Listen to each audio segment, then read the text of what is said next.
Discretion is advised.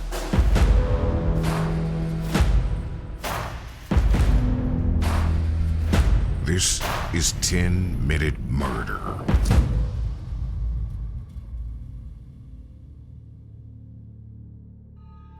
It was a chilly day, November 13th, 2011, around 12 years ago. In room number 19 at the El Morocco Hotel in Bakersfield, a maintenance worker found a woman splayed on the bed, knives sticking out of her back. This was 37-year-old Yvette Pena, mother of 6 children, living in a motel because she was in a bit of a financial crunch. Prosecutors in this case refused to release images of this particular crime.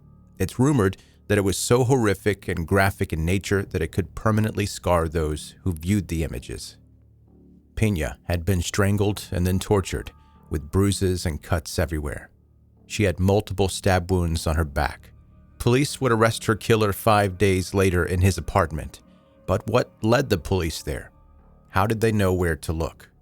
The man is Jamie Osuna, the notorious man with 1,000 faces.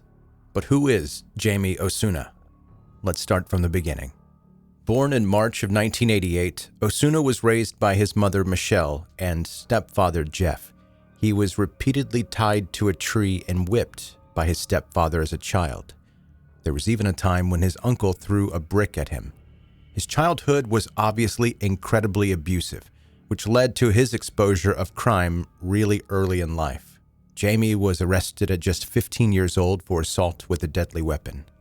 But he later admitted that he was only 8 or 9 years old when he started killing animals. Since I was a kid, 8, 9 years old, I've killed animals. My mom would go to the store, I'll put the cat in the freezer for 15 minutes, let it out, put it in the oven, let it out, stuff like that. His offenses included mostly possession of drugs and battery, which means he would often beat people up because he truly enjoyed it. In 2008, Jamie was invited to a party. It was for a 16-year-old and his mom, Joelle Castellano, who was the host. Since she had been a teen mom herself, you could say that this was her chance to let loose a little bit. She got tipsy and started partying a little too hard. One of Joelle's young family members at the party noticed that she was giggling too much, dancing too suggestively with the boy. Protective of her, he asked his friend to do something about it, to separate the two. That guy was like, yeah, no problem. He went to the kitchen and he grabbed a knife. He went up to the man dancing with Joelle and just stabbed him. Just casually stabbed him. Joelle was obviously shaken up and the stabber was arrested. And that stabber was Jamie Osuna. And somehow during the mix of all of this, Jamie became smitten with Joelle. He wrote her from prison and charmed her. Joelle picked him up when he was released from prison, and the two got a hotel room. It was just a fling for the young mom, something she wanted to indulge in because she didn't have a chance to before. That one-night stand got complicated when Joelle realized she was pregnant. Jamie vowed to be the dad that he never got and proposed to her. Carried away by his charm and promises, Joelle agreed. The two got married in his grandmother's living room in February of 2010. Jamie wearing maroon, matching the flowers he got for Joelle. It was like a dream come true for him. This dream quickly turned into a nightmare when Jamie got incredibly abusive during her pregnancy, both physically and psychologically, playing mind games. In August, he went to jail for 9 months for assault against Joelle, but was released merely days later on parole. The two got back together. By now, Jamie was using meth heavily, and things ended when he shoved one of Joelle's children off of a bed. Joelle got knives from the kitchen to defend herself, and like a frightened child, Jamie called his grandmother and wanted to be picked up. He got arrested twice after that, making parole each time, one time even after violating parole. He was released on October 31st, Halloween, because of course it was. And when he was released, it put Joelle on edge. She was terrified, even though she had a restraining order against him, because laws are just words if there's no one around to enforce them. On November 8th, 2011, Joelle called 911 to report that Jamie was making threatening calls. At one point, She reported him driving up and down her street, his face now completely covered in tattoos to look like the Joker. As there were no deputies available, she even called her nephew. He called 911 as well. Playing a game, Jamie would disappear before officers could show up, making Joelle look like some kind of paranoid person. But then she got a very strange call from Jamie. First thing I was on, what's the news, bitch? I killed a woman at the Morocco. Concerned, she called the sheriff's department again to check to see if Hotel El Morocco had any reports or something like that. Was there anybody hurt or stabbed at the Morocco Hotel on Union last night? He said he did it. We have not been able to locate anything. She knew exactly what this man was capable of and was worried that a woman might be suffering at his hands. The dispatchers assured her that everything was fine. 5 days later, nothing was fine, as the news highlighted the discovery of Yvette Pena. Yvette was a 37-year-old mom. She had been molested as a child by her mother's boyfriend, with her mother's consent, and sadly she wasn't able to protect her younger sister either. She managed to move out of her mother's house in her teens and got pregnant at 16. She had already been self-medicating to cope with her childhood trauma, but things got bad quickly. With 4 more kids, the state took away all of her children because by 2004, she had started using meth. Yvette got arrested in February of 2011 while pregnant with her 6th, and she really wanted to keep that baby. While in jail, she got clean, had her baby, and after the charges were dropped, tried to get her child back, but was denied. Hopelessly heartbroken, Yvette started using again and moved into the El Morocco Hotel. Now, this hotel was in a bad part of town, mostly a drug den, prostitution, lots of shady things going on there. She met Jamie Osuna, and that was the beginning of the end. On November 13th, 2011, Jamie cut her, beat her, and strangled her to death. He was arrested in his apartment because of Joelle's 911 call. In prison, he assaulted a man and even mailed a dead rat to his ex-wife. He praised Satan, declared himself a Satanist, and sent ominous letters to prosecutor Lisa Green, all of which Jamie denied doing until an interview in 2017 where he confessed. In his own words, he said he was, quote, one who is not afraid to indulge himself without the consequences. And he went on to admit that he enjoyed killing. He simply said that he was confessing because he preferred prison to jail. I did sadistically, premeditatedly, deliberately tortured and murdered Yvette Pena. He also claimed that his first murder was when he was 13 and that he had killed in 2007 as well. Throughout his trial in March of 2017, he mocked Yvette's family, rolling his eyes and smirking. He even gave the judge a thumbs up when he pronounced his sentence. Smug, enjoying all the attention. In a chilling interview, he said he would kill anyone, regardless of who they were. On May 14th, Jamie escaped the death penalty, taking a plea for life in prison without the possibility of parole, and he was transferred to Cochran State Prison.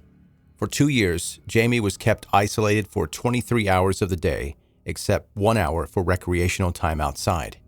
On Jamie's birthday, March 7, 2019, Luis Romero arrived in prison. Romero had served 27 years for murder, and his family hoped that he would one day make parole.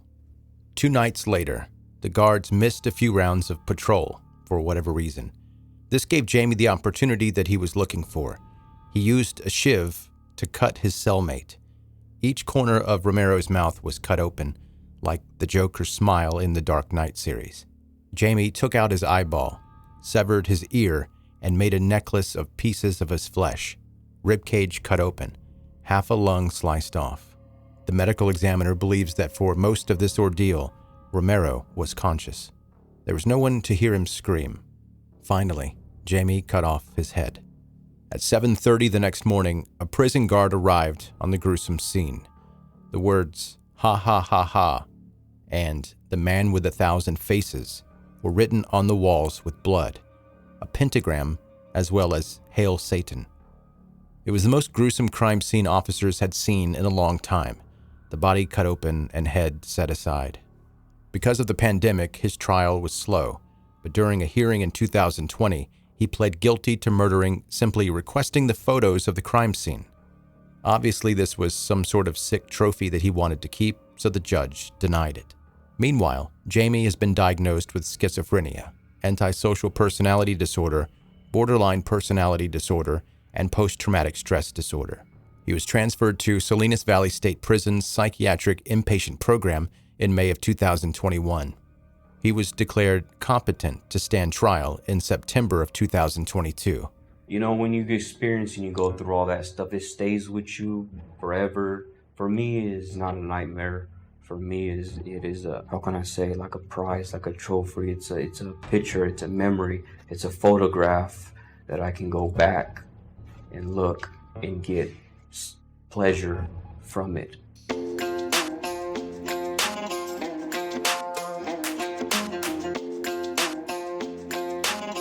That is 10-Minute Murder for today. Brief and bingeable true crime. I'm the host. My name is Joe, and I really appreciate you listening today. And I apologize if it got a little graphic there. If you were eating dinner or something, eating breakfast, eating lunch, that's my bad. I probably should have said something at the beginning, but that one got out of hand quickly. And if you're a brand new listener to 10-Minute Murder, please make sure that you subscribe to this podcast so that you can catch up on all the back episodes and not miss any of the new ones. And if you connect with me on social media, you can see photos of Jamie Osuna with his Joker tattoo, clown, mask, face situation he's got going on. I'm not going to post any of the photos of anything gross. I don't do that because I don't personally want to see it, and I assume that you don't want to see it. But if you do want to see it, you're welcome to Google it. I don't own your Google machine, so do what you want to. Knock yourself out. But I personally don't want the nightmares in my life, so I don't usually do that. But if you want to find me on social media, links are in the show notes of this episode. Our email today comes from Lucas in Germany. Dear Joe, I'm a big fan of your podcast. Since I live in Germany, I ask for your indulgence because of my bad spelling. I would like to ask you a question. Could you please stop calling perpetrators who have committed a serious crime monsters? It sounds very simplistic and also wrong because you quickly realize that an act is not synonymous with the perpetrator. It only serves to make you feel morally better without understanding anything. Thank you for your understanding. And for the record, Lucas, you spelled every single thing correctly. Your grammar is better than mine. And side note, I lived in Germany for a short time when I was growing up, and that is a beautiful country.